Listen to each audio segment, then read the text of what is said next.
Welcome to Promote, Profit, Publish. I'm your host, Juliet Clark, and I want to remind you before I introduce today's guest to go over and follow us, subscribe on YouTube. Everybody that you hear, if you're listening on podcast, everybody that you hear on here, you can actually see the video over on YouTube or over on my website. And also, don't forget to take the Promote, Profit, Publish quiz and find out if you are really ready to get your book published. You can find it at www.promoteprofitpublishquiz.com. And that quiz is going to kind of go right along with who we're talking to today, because we're going to ask a lot of marketing questions and find out if you're really ready. So today's guest is a repeat. She was back on one of my first episodes, like 3 years ago. It's Kristy Boyd Johnson, and she's an award-winning author who developed a serious interest in writing for kids and teens as a young teacher.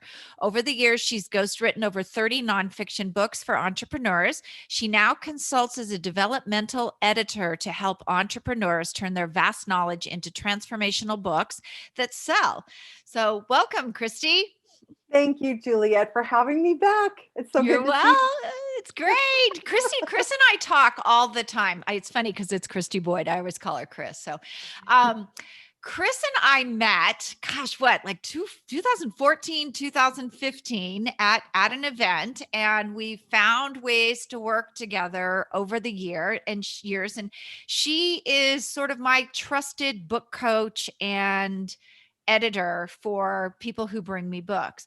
And that's what I want to talk about today, is a little bit about developmental editing and the writing coach aspect, because a lot of times if you hire a good writing coach, you don't need that developmental edit, right? This is true. This is true. Book coaches come in all shapes and sizes, so to speak. Everything from helping you get that idea to all the way through writing your first draft to there's many forms of book coaching. You have to kind of determine what is best for you in your book. But I have found that most of the help they need is, one, getting very, very clear on who their audience is that they are communicating with in their book, and letting go of that, I have so much information, I have to tell everything I know in this book.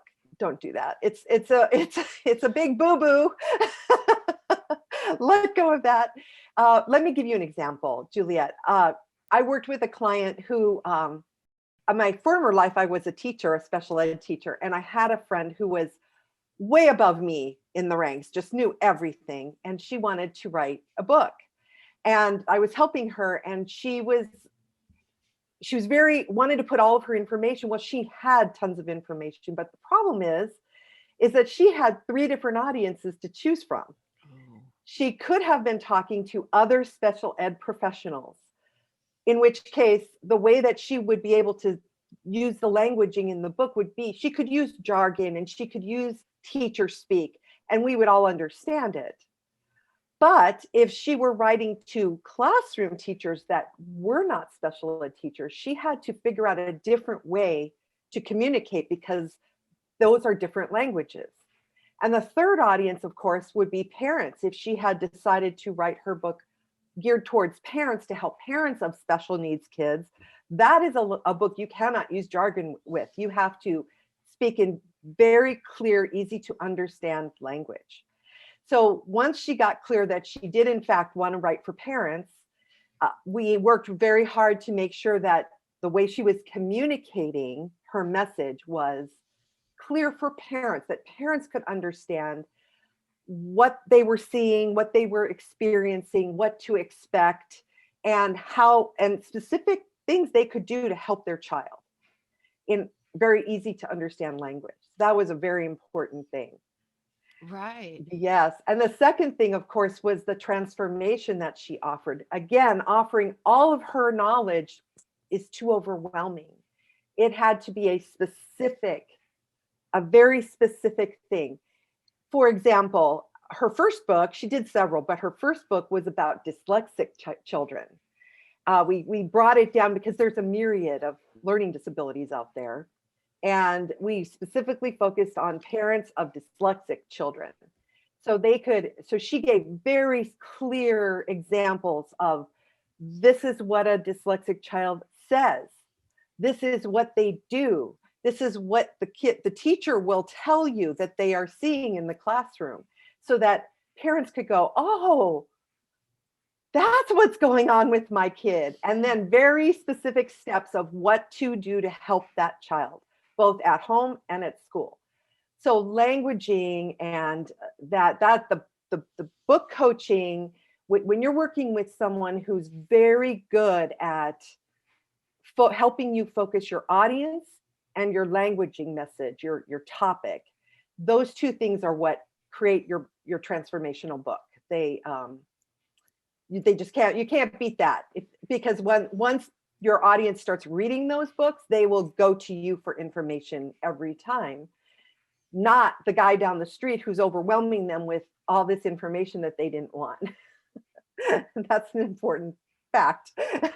Right, it is. And I will tell you guys, a lot of the people that we send over to Chris that haven't worked with book coaches before, there's a lot you cut out of their book, and they're always kind of shocked about, wow. I mean, I know I sent one over to you. He's kind of like looking at me like, she said to break this up into 3 books. And I was like, yeah, I told you that. That's why I sent you there. But that is, that's one of the things so having a really good book coach allows you to get it organized in a way that makes sense to the reader. It also helps, it helps you avoid that developmental editing, which can be very, very expensive. So can you explain to the audience the difference between the developmental editing and just like a proof? Oh, okay. So a developmental editor will take a rough manuscript, which your first draft is always a rough manuscript. Anybody who thinks that they can write one draft and it's golden, sorry guys, I hate to disappoint you, but that just isn't real. Yeah. There's nobody, including J.K. Rowling and Stephen King, who doesn't need to have a good editor work with them.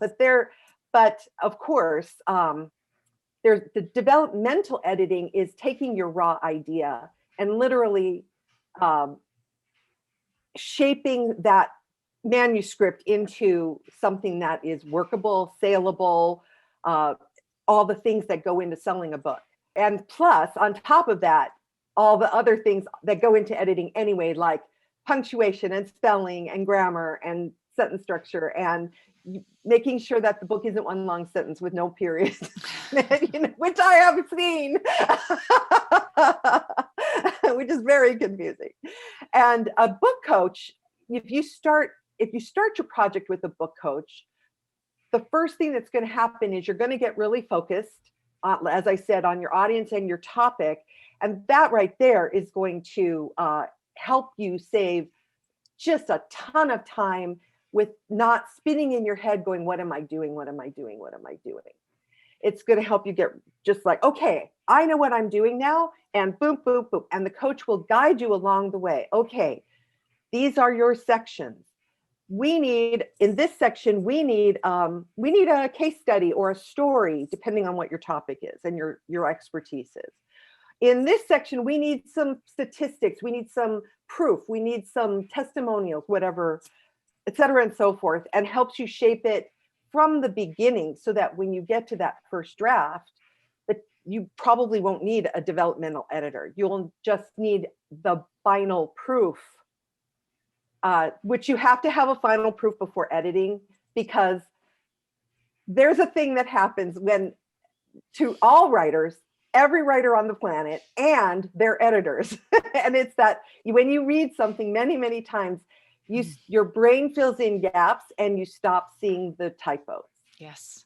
And so I always tell Juliet, I'm sending this to you. I've caught a lot, but have fresh eyes, check for typos. And she does. And there's always a few. So no matter how good you are.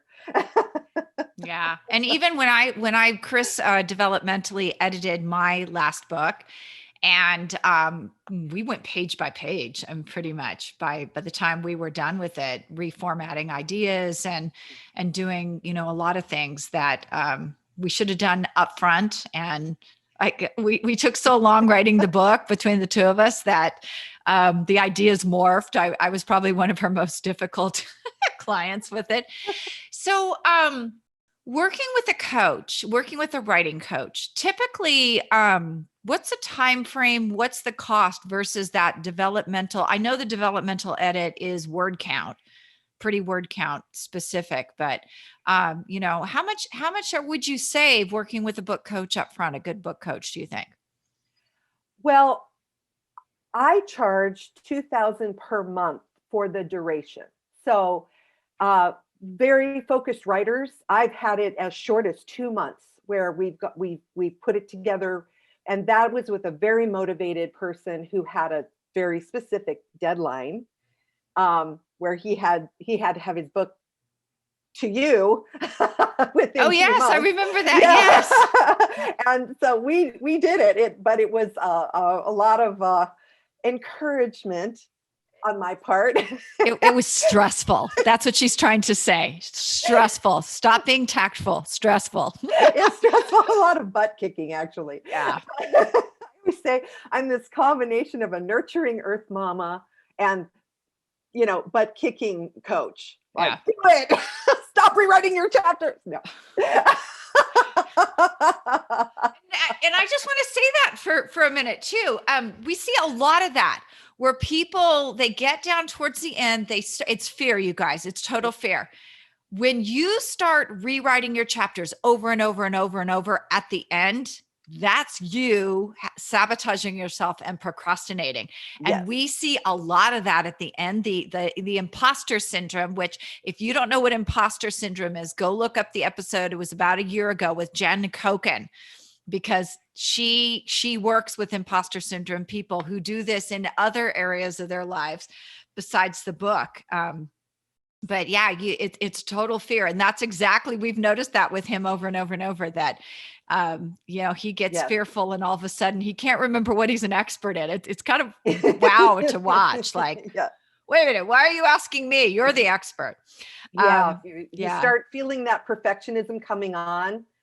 That's a perfect time to call your coach and say, I'm in trouble. The perfectionist is rearing its ugly head, and we have to deal with it. Yeah. So, because that's the spin in your head. And we've all done it. We've all felt it, not just with writing, but starting a new project or trying to figure out a solution to a problem. And we spin and spin and spin and go over it and over it and over it and make ourselves crazy. Yeah. Yeah. So that's where a coach can help you be clear and get past it quickly and get back on track. Right. So when you're working with the coach too, I know a lot of them will encourage you to go out and get those endorsements as well. We have some people who come and they don't have endorsements where we have to pick up the ball and say, go get them. But a lot of the coaches we work with will have those in advance as well. So is that something you have that you prod them along the way to go do? Yes. I actually talked to them about having the testimonial pages in the book. I like to have a few at the beginning and then tell them to kind of sprinkle them in. But then again, there are certain topics where that wouldn't be appropriate. So the coach can help you figure those things out.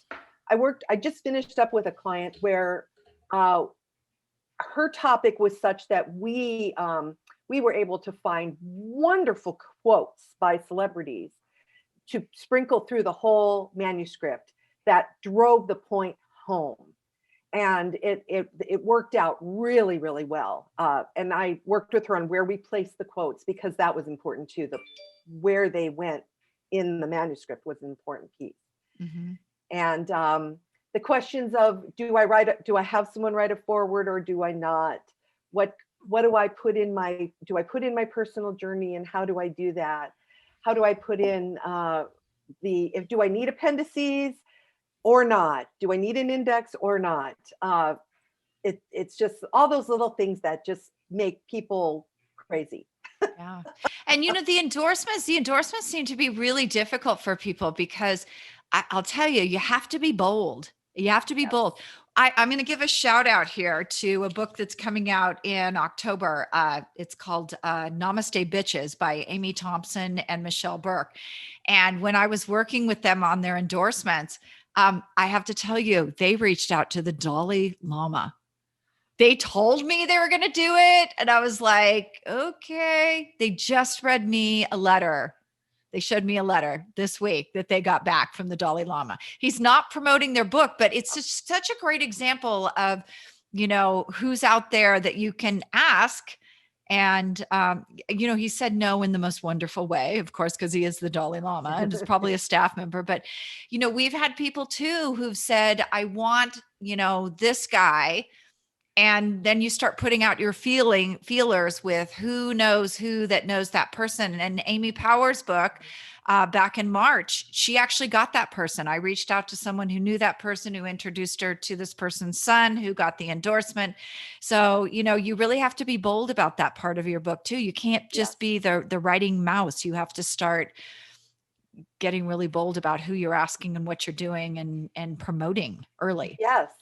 And one of the simplest ways to get endorsements is to ask your clients and then if they ask their clients if they know anyone who would be interested too. That is helpful too, especially if you've helped that client have a transformation in their life, depending on what your expertise is. We watched Malin Svensson do that with Jane Fonda. She's Jane Fonda's personal trainer, and she reached out. I think Jane did an event with her in I think so too. March too. So, and that was a client she reached out to help support her. So there's all sorts of stuff, but you need to be doing it all the way along. And I think that's the real value in a coach, is when people do bring their books to us, we can see clearly who's worked with one, who hasn't. Yes.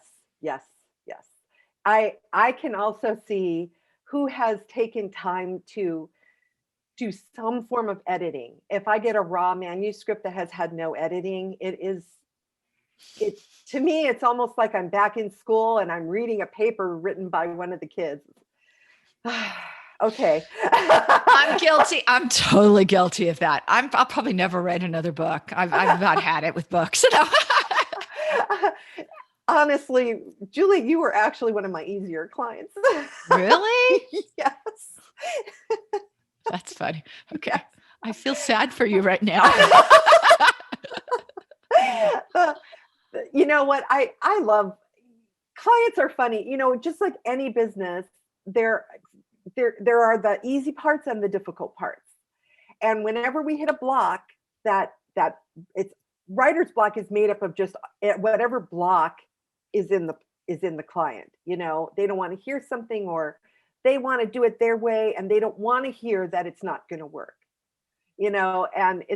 but we have reasons that it isn't going to work. And you have to understand this, because you want your book to sell. You want your book to be read. You want it out there. So that is encountering those kinds of things is it's an art to move people past their blocks and help them heal the blocks without feeling like they've been beaten with a stick or something. Well, you know what? That's true though, because you and I have talked before. And when I was writing my mystery novels, I would come across blocks, and a lot of my mystery novels really had sort of true events, or events perceived as true in the eyes of a child that maybe as a grown-up weren't exactly the same.